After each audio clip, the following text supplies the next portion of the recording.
చెనిగ్గింజల చట్నీ మిక్సీలో వేయాలని కరెంట్ కోసం వెయిట్ చేస్తున్న మా అమ్మ బలవంతం చేసి మరీ రోట్లో చేద్దామని నేను నా ఫోర్స్ వల్ల చేసుకున్న చెనిగ్గింజల చట్నీ ఎలా చేస్తున్నామో ఒకసారి చూడండి.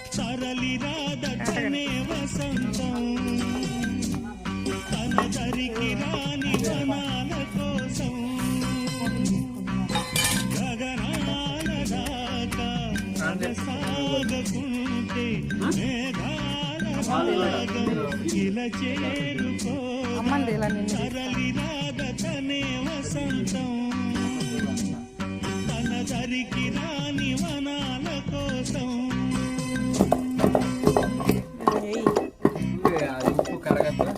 కరుగుతుందిలే ఎరగట్లు నూరు